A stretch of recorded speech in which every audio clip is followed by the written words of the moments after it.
Muy buenas y bendecidas noches, señores. Bienvenidos, Padre. Gracias, gracias de verdad por traernos con bien hasta este tu hogar, Señor. Por bendecirnos todo el día y por el tiempo que nos das de poder estar en tu presencia nuevamente, Señor, haciendo lo que nos has llamado a hacer.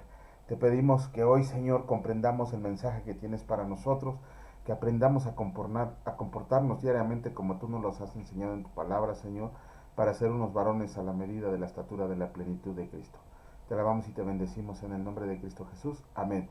Muy buenas noches, señores. Bienvenidos. Ya estamos de nueva cuenta aquí. Y pues vamos a empezar porque hoy, no los quiero engañar, está un poquito larga la lectura. ¿Qué vimos el día de ayer? En realidad ayer no vimos mucho, vimos los capítulos 5 al 7 del libro primero de Reyes. Y en esos capítulos solamente se narra la construcción y la descripción tanto del templo como del mobiliario, con todos sus accesorios. Ajá, nada más por ahí lo que tenemos que tomar en cuenta es que la construcción del templo se tardó 7 años. Ajá, vemos ahí también que fueron contratados artesanos de otras naciones. eh, Madera, híjole, a veces yo que por hobby, por trabajo, tengo ahí la afición a la carpintería. Cuando leo aquí la madera que llevaba Salomón, que le llevaban a Salomón, es increíble la cantidad y la calidad. Todo, absolutamente todo lo del templo estaba cubierto de oro. De hecho, inclusive de la casa de Salomón, aunque tenía mucha madera, ningún pedacito de madera o de piedra se veía porque todo estaba recubierto de oro. De bronce, todo lo que mandó a hacer de bronce, ni siquiera se señala la cantidad de bronce porque parece ser que era incontable todo lo que habían utilizado en la construcción del templo, ¿cómo se llamaba? Una casa que se llamaba el Bosque del Líbano y el Palacio de Salomón. De hecho, el Palacio de Salomón tardó más tiempo en construirse, casi el doble de tiempo. 13 años se tardó en construir el Templo de Salomón. Por ahí vemos algo que nos debe de llamar mucho la atención, o bueno, es algo así como medio extraño, porque se nos describe que a la entrada del templo del Señor, ¿cómo se llama? Este Salomón mandó construir dos columnas de bronce, dos columnas gigantescas, bueno, gigantescas en el sentido de ese tiempo. Y estamos viendo que a cada columna a una le puso Jaquín, que significa él estableció, y Boaz, que significa en él hay poder. Realmente no sabemos si tienen algún significado espiritual la construcción de esas columnas o solamente lo hizo por hacer más bello el templo. Nada más aquí, cuando estaba yo leyendo esto, me remitió al libro de Apocalipsis en el capítulo 3, en el versículo 12, donde existe una promesa de Dios que dice así, que el que venciere será hecho columna de su templo celestial por toda la eternidad. Imagínense eso, ¿no? Columna de su templo celestial por toda la eternidad. Bueno, vamos a comenzar con la lectura del día de hoy. Nos toca la lectura del capítulo 8 y 9 y comenzamos con el capítulo 8 del libro primero de Reyes y escrito está. Salomón traslada el arca al templo. Entonces Salomón se reunió ante sí en Jerusalén a los ancianos de Israel, a todos los jefes de las tribus y a los principales de las familias de los hijos de Israel, para traer el arca del pacto del Señor de la ciudad de David, la cual es Sión. Y se reunieron con el rey Salomón todos los varones y todo, perdón, de Israel en el mes de Tanim, que es el mes séptimo, en el día de la fiesta solemne, y vinieron todos los ancianos de Israel, y los sacerdotes tomaron el arca. Y llevaron el arca del Señor y el tabernáculo de reunión y todos los utensilios sagrados que estaban en el tabernáculo, los cuales llevaban los sacerdotes y levitas. Y el rey Salomón y toda la congregación de Israel que se había reunido con él, estaban con él delante del arca, sacrificando ovejas y bueyes, que por la multitud no se podían contar ni numerar.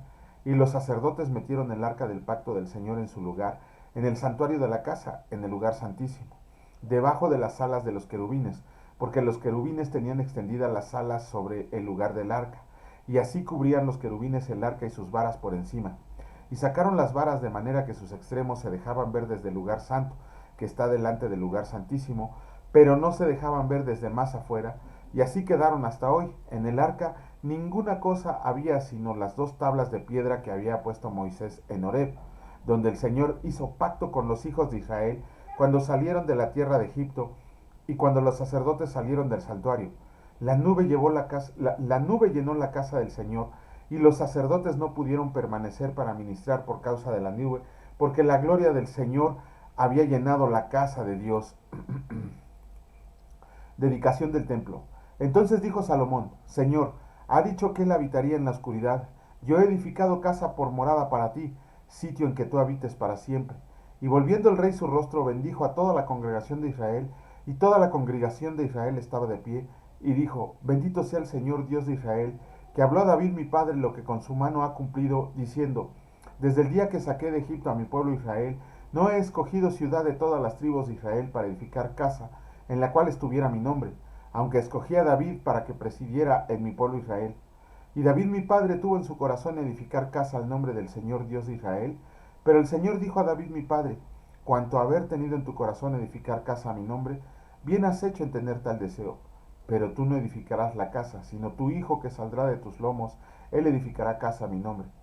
Y el Señor ha cumplido su palabra que había dicho, porque yo me he levantado en lugar de David mi padre, y me he sentado en el trono de Israel como el Señor había dicho, y he edificado la casa al nombre del Señor Dios de Israel, y he puesto en ella lugar para el arca en la cual está el pacto del Señor que él hizo con nuestros padres cuando los sacó de la tierra de Egipto.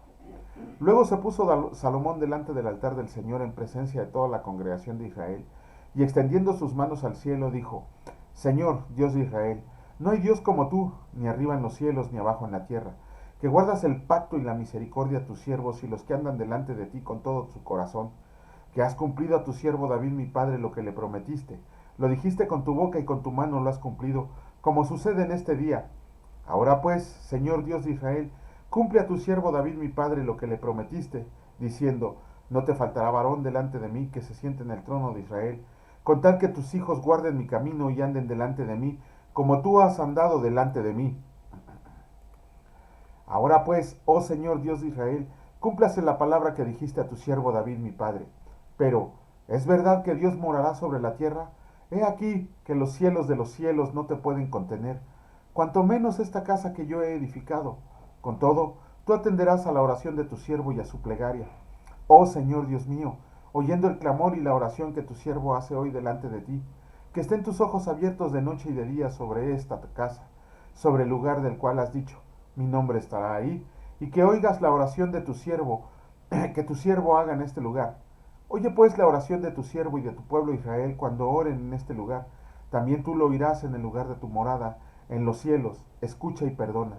Si alguno peca contra su prójimo y le toman juramento haciéndole jurar y viniera al juramento delante de tu altar en esta casa, tú oirás desde el cielo y actuarás y juzgarás a tus siervos, condenando al impío y haciendo recaer su proceder sobre su cabeza, y justificando al justo para darle conforme a su justicia.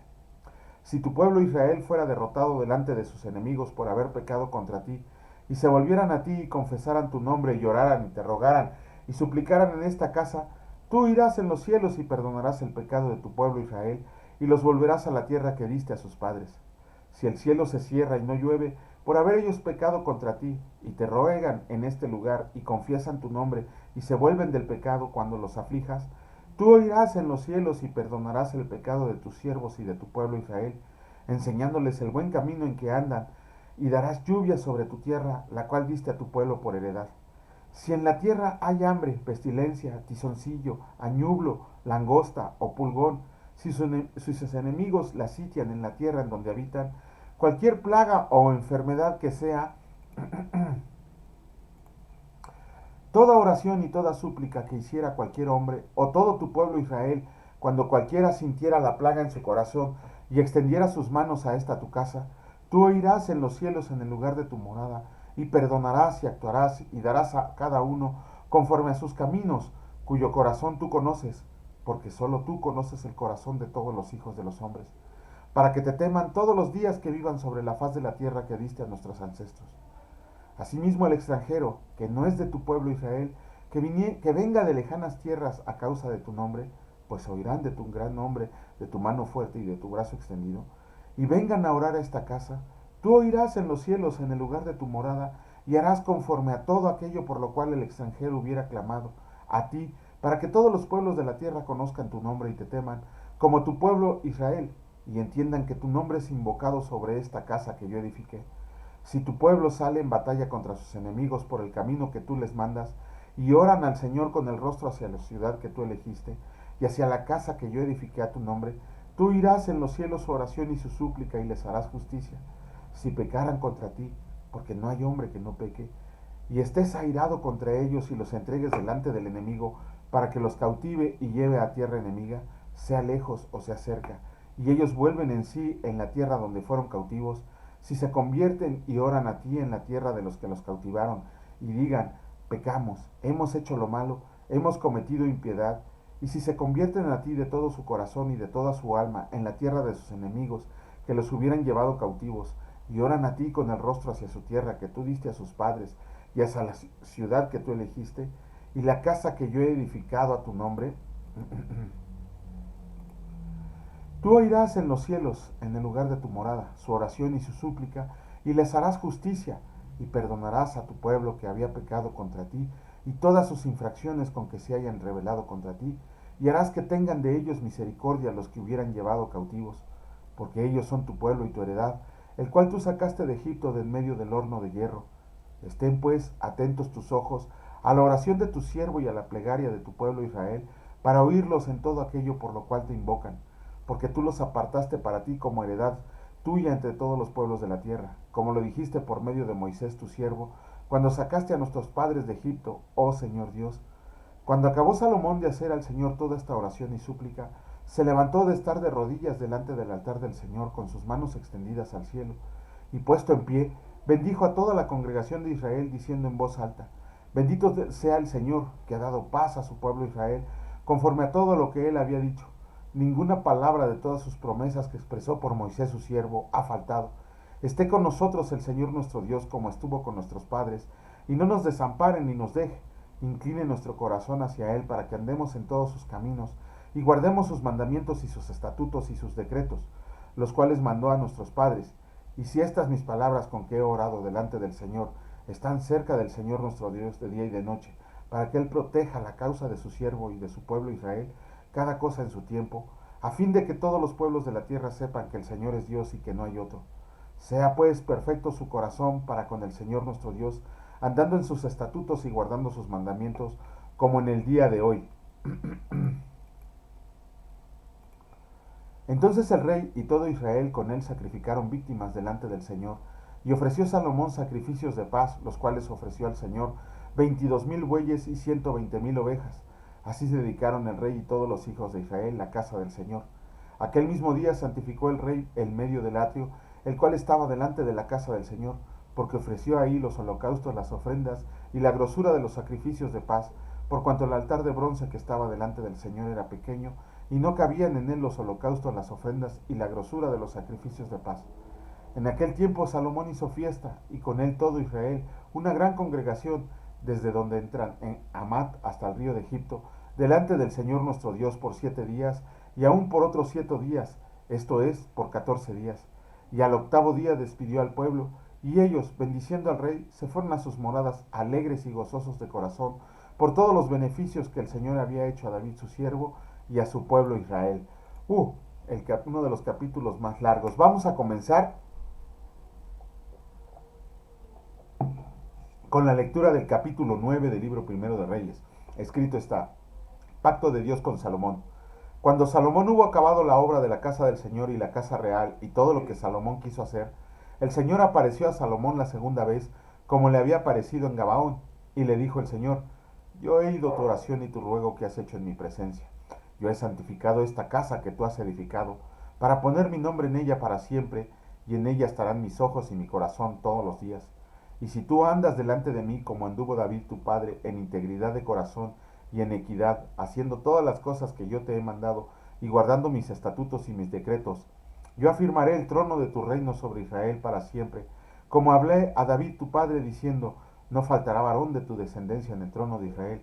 Mas si obstinadamente se apartan de mí ustedes y sus hijos, y no guardan mis mandamientos y mis estatutos que yo he puesto delante de ustedes, sino que fueran y sirven a dioses ajenos y los adoran, yo cortaré a Israel de sobre la faz de la tierra que les he entregado, y esta casa que he santificado a mi nombre, yo le echaré de delante de mí, e Israel será por proverbio y refrán a todos los pueblos. Y esta casa que estaba en estima, cualquiera que pase por ella se asombrará y se burlará y dirá: ¿Por qué ha hecho así el Señor a esta tierra y a esta casa? Y dirán: por cuanto dejaron al Señor su Dios que había sacado a sus padres de la tierra de Egipto, y echaron mano a dioses ajenos y los adoraron y los sirvieron. Por eso ha traído el Señor sobre ellos todo este mal. Como, bueno, otras actividades de Salomón. Aconteció al cabo de 20 años, cuando Salomón ya había edificado las dos casas, la casa del Señor y la casa de Real, para las cuales Hiram, rey de Tiro, había traído a Salomón madera de cedro y de ciprés, y cuanto oro quiso que el rey Salomón dio a Hiram 20 ciudades en tierra de Galilea. Y salió Hiram de Tiro para ver las ciudades que Salomón le había dado, y no le gustaron, y dijo, ¿qué ciudades son estas que me has dado, hermano? Y les puso por nombre la tierra de Kabul, nombre que tiene hasta hoy. E Hiram había enviado al rey 120 talentos de oro. Esta es la razón de la leva que el rey Salomón impuso para edificar la casa del Señor, y su propia casa, y Miló, y el muro de Jerusalén, y Azor, Megiddo y Geser. Faraón, el rey de Egipto, había subido y tomado a Geser, y la quemó, y dio muerte a los cananeos que habitaban en la ciudad, y la dio en dote a su hija, la mujer de Salomón. Restauró pues Salomón a Geser y a la baja Bet Orón, a Baalat y a Tadmor en tierra del desierto. Asimismo todas las ciudades donde Salomón tenía provisiones, y las ciudades de los carros y las ciudades de la gente de a caballo, y todo lo que Salomón quiso edificar en Jerusalén en el Líbano, y en toda la tierra de su señorío, a todos los pueblos que quedaron de los amorreos, eteos, fereceos, heveos y jebuseos, que no eran de los hijos de Israel, y a sus hijos que quedaron en la tierra después de ellos, que los hijos de Israel no pudieron acabar. Hizo Salomón que sirvieran con tributo hasta hoy, mas a ninguno de los hijos de Israel impuso Salomón servicio, sino que eran hombres de guerra, o sus criados, sus príncipes, sus capitanes, comandantes de sus carros, o su gente de a caballo. Y los que Salomón había hecho jefes y vigilantes sobre todas las obras eran 550, los cuales estaban sobre el pueblo que trabajaba en aquella obra. Y subió la hija de Faraón de la ciudad de David a su casa que Salomón le había edificado. Entonces edificó él a Miló. Y ofrecía a Salomón 3 veces cada año holocaustos y sacrificios de paz sobre el altar que él edificó al Señor, y quemaba incienso sobre el que estaba delante del Señor, después que la casa fue terminada. Hizo también el rey Salomón naves en Esión-Geber, que está junto a Elot en la ribera del mar Rojo, en la tierra de Edom, y envió Hiram en ellas a sus siervos marineros y diestros en el mar, con los siervos de Salomón, los cuales fueron a Ofir, y tomaron de ahí oro, 420 talentos, y lo trajeron al rey Salomón. Es una, recuerden, híjole, un talento pesaba 33 kilos. Imagínense 120 talentos, 120 por 3, 360 kilos de oro. Perdón, por 33, 120 por 33 son 330, son como 500 kilos de... No. Es increíble la cantidad de oro que Salomón había levantado para la casa del Señor. Vamos a comenzar con la lectura del Santiago. Hoy terminamos Santiago, de hecho, pero antes vamos a hacer un pequeño comentario acerca del capítulo 3 que leímos ayer.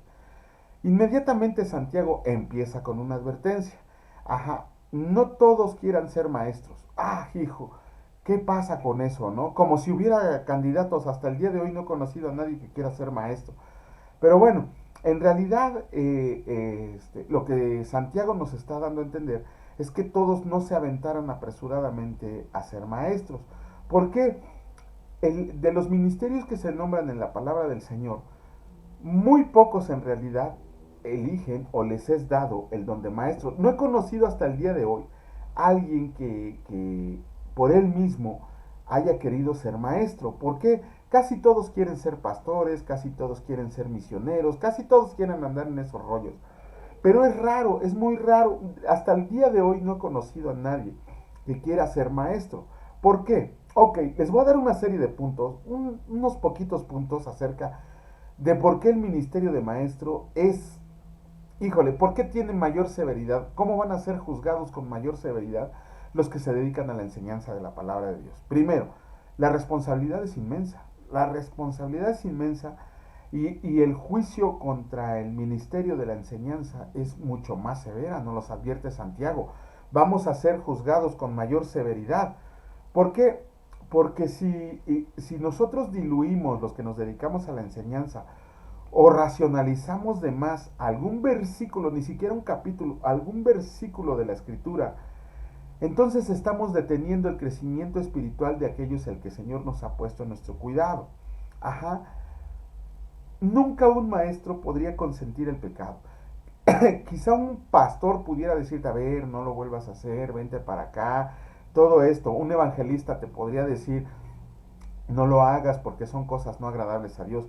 Pero un maestro, híjole, nunca va a permitir que alguno de sus discípulos que el Señor ha puesto a su cuidado vayan a cometer pecado. De hecho, lo vamos a ver un poquito más adelante. Ajá, los maestros van a emplear la lengua para la enseñanza de la palabra de Dios. Ajá, y nos hacemos responsables ante Dios y ante los hombres de lo que enseñamos. Imagínense esos pobres tipejos que andan enseñando malas doctrinas, qué responsabilidad se están acarreando sobre sus hombros ante Dios y ante los hombres. Yo no quiero ni imaginarme si no tienen oportunidad de retractarse y de pedirle perdón al Señor, ¿cuál va a ser su castigo? Porque sí hay niveles de castigo en el infierno. El mismo Señor Jesucristo nos lo enseñó. Pero nadie lo sabe porque nadie lee y solamente los que se dedican a la enseñanza tienen tiempo para hacer eso. La capacitación de los que se dedican a la enseñanza de la palabra de Dios no acaba nunca. Nunca. Día a día, no cada semana, no cada 3 días, no. Diariamente los que se dedican a la enseñanza es su responsabilidad leer y estudiar la palabra de Dios. ¿Por qué? Porque tienen que sacar a la luz las verdades que tiene la palabra de Dios y enseñársela a todos aquellos que quieren ser discípulos de Cristo. Ajá. Los que nos dedicamos a la enseñanza somos los que mayormente debemos estar preparados para la defensa de la fe.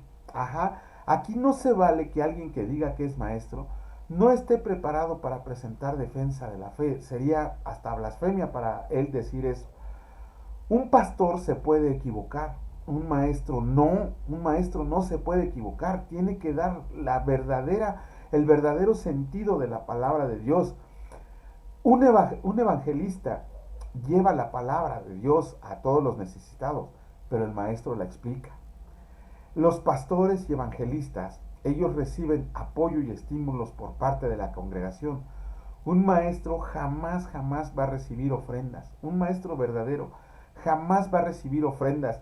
Su servidor es testigo de eso. Cuando he dado clases, ninguna ofrenda, ningún apoyo, pero tengo por heredad al Señor y con eso me basta y me sobra. ¿Cómo se llama? El maestro, el que se dedica a la enseñanza de la palabra de Dios, invierte tiempo, esfuerzo y dinero en su preparación. Tiempo que pudiera pasar con su familia, tiempo que pudiera pasar en alguna diversión. Nos encerramos en nuestra pequeña oficinita a estudiar la palabra de Dios. Esfuerzo. A veces llegamos que quisiéramos tirarnos a descansar y sin embargo tenemos una responsabilidad primero con Dios y después con los hombres que necesitan escuchar la palabra de Dios. Y dinero, les vuelvo a repetir, por lo menos en mi caso, les digo que nunca recibí un apoyo para mis estudios, para mis libros, para mis Biblias, para todo. Nadie, pero gloria a Dios, nunca me faltó nada de lo que Él me pidió y hasta el día de hoy jamás he pasado un día sin comer en su gloria. Los maestros son más atacados por exponer las falsas doctrinas. Un verdadero maestro no se puede quedar de brazos cruzados ni consentir el pecado, como se los dije anteriormente. Cuando ve que un pastor, un evangelista u otro maestro está diciendo falsedades acerca de la palabra de Dios, el maestro se debe de levantar y corregirlo su error. Un pastor consuela a su grey, consuela a sus congregantes. Ajá, ellos les dicen, no, mira, mi hijo, los consuela con amor. Generalmente un maestro siempre exhorta y disciplina. Un maestro no puede permitir el pecado. Pregúntenselo a los muchachos que yo les he dado clases cómo los traía. Ajá, y aparte los metía en disciplina. Cuando me enojo con ellos, que Dios los agarre confesado, dice por ahí la sabiduría popular. Un maestro debe de estar preparado en muchas materias, y no solo en materias teológicas, debe de estar preparado en escatología, en apologética, en canon del Antiguo y Nuevo Testamento, debe de estar preparado en historia, debe de estar preparado en matemáticas, debe de estar preparado en química, debe de estar preparado en física. Quizá en esas materias no sea un maestro, pero tiene que conocer los principios básicos. Es como cuando alguien viene y me dice, que cree en la evolución como ¿cómo se llama? Como causa originadora de la vida, y me dice que Charles Darwin tuvo razón, lo primero que hacemos un maestro es decirle, pues qué burro eres, porque Charles Darwin no es el padre de la teoría de la evolución, es Aristóteles. Por eso les digo que un maestro debe de estar preparado en muchas materias. ¿Qué más?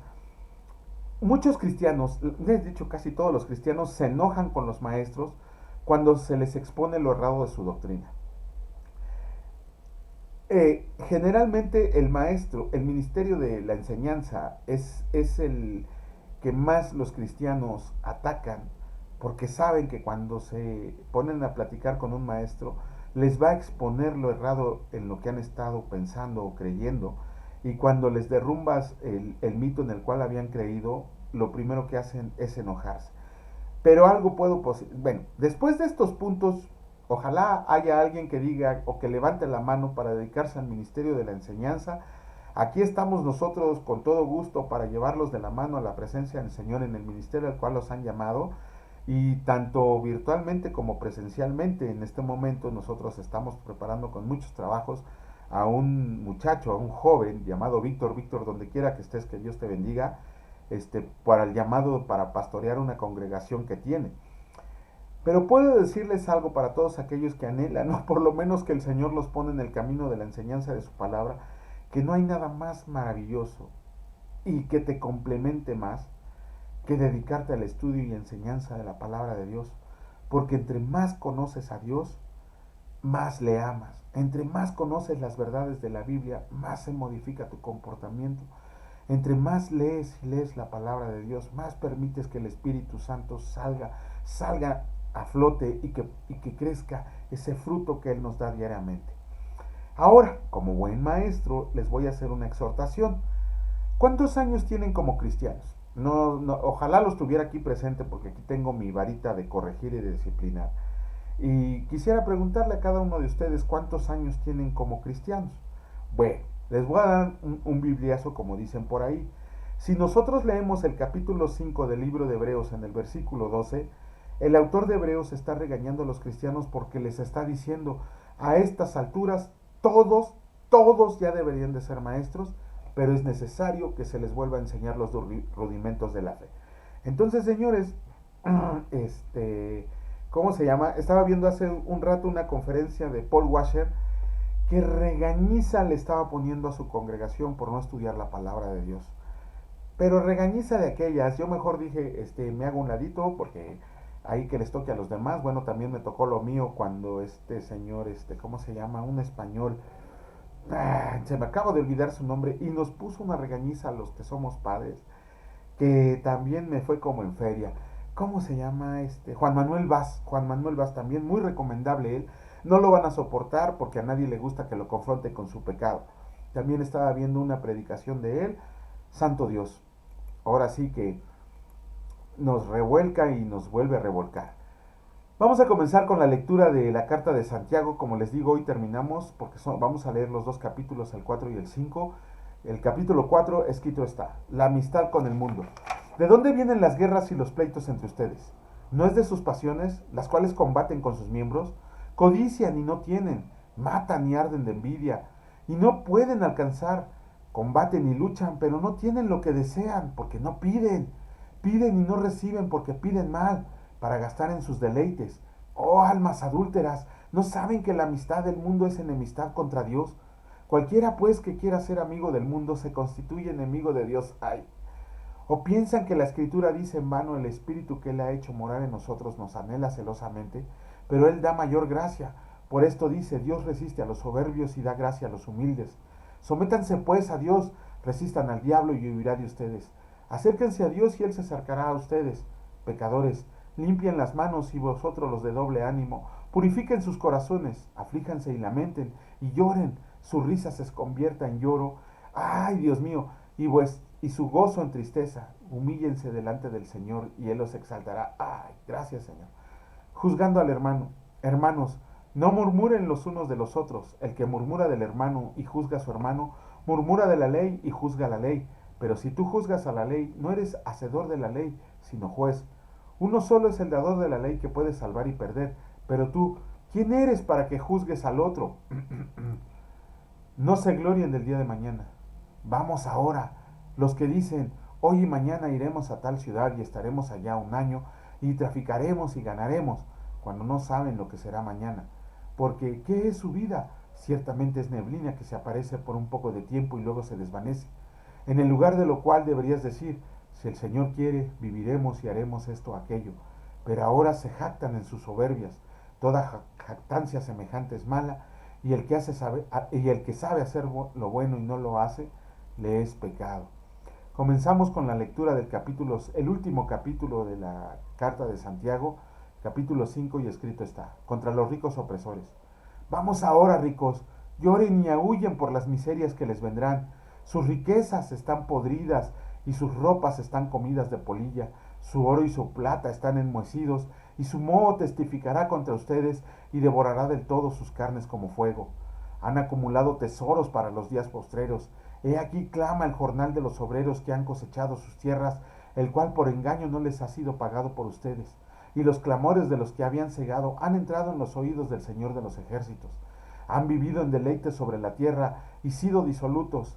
Han engordado sus corazones como en día de matanza. Han condenado y dado muerte al justo, y él no les hace resistencia. Sean pacientes y oren.